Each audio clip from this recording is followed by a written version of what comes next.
नमस्कार दोस्तों, आज हम बात कर रहे हैं 12 दिन से चल रहे इजराइल हमास युद्ध की, जो लगातार आज भी जारी है। जंग इजराइल हमास के बीच जरूर है, पर मुस्लिम और यहूदी कहकर इसे और हवा देकर शांत करने के बजाय बढ़ावा दिया जा रहा है। कोई इजराइल का समर्थक बन रोटी सेक रहा है, तो कोई हमास हमास हम तेरे साथ का गाना गा रहा है।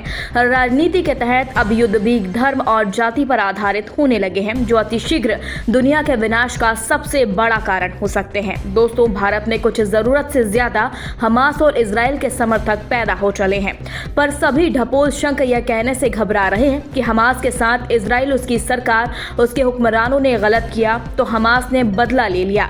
जनता को भी मरना है तो बॉम्ब, पटाखे, मिसाइल दागे, पर मासूम लड़कियां, महिलाओं को नग्न कर रेप जैसी घिनौनी हरकत ना करें।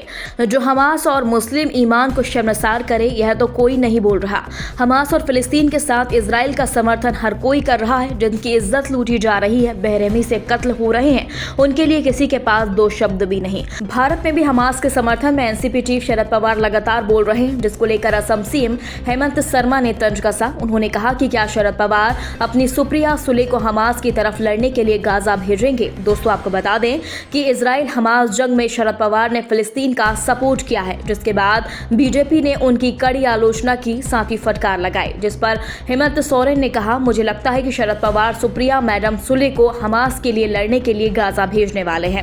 वहीं भाजपा खुद को इजराइल का समर्थक जरूर कह रही है, लेकिन इजराइल जो फिलिस्तीन में बेकसूर लोगों को लगातार मार रहा है, उस पर चुप्पी साधे धृतराष्ट्र की तरह बैठी हुई है।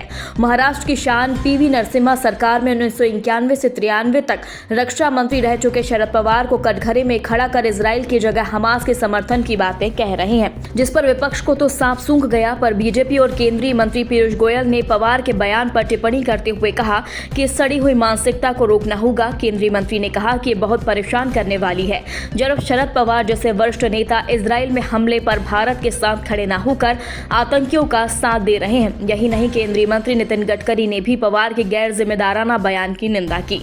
उन्होंने कहा कि स्थिति की गंभीरता के लिए राजनीतिक संबद्धता या व्यक्तिगत राय के बावजूद आतंकवाद के खिलाफ एकीकृत मोर्चे की आवश्यकता है। दोस्तों, आपको बता दें, जिहादी और आतंकियों को साधने के लिए महाराष्ट्र के पूर्व मुख्यमंत्री पवार ने कहा कि इजराइल फिलिस्तीन मुद्दा गंभीर और संवेदनशील है और अफगानिस्तान, संयुक्त अरब अमीरात और अन्य मुस्लिम देशों के विचारों को नजरअंदाज नहीं किया जा सकता। दोस्तों, हमास के द्वारा घुसपैठ शुरू करने के एक दिन के बाद 8 अक्टूबर को प्रधानमंत्री मोदी ने इजराइल के साथ एकजुटता व्यक्त की और आतंकवादी हमलों की निंदा की थी। पीएम मोदी ने कहा कि इजराइल में तथाकथित आतंकवादी हमलों की खबरों से गहरा सदमा लगा। हमारी संवेदनाएं और प्रार्थनाएं निर्दोष पीड़ितों और उनके परिवारों के साथ हैं। हम इस कठिन समय में इजराइल के साथ हैं। जिसके बाद एनसीपी चीफ शरद पवार को 444 वोल्ट का झटका लगा और वे लगातार हमास की ही तरफदारी कर रहे हैं।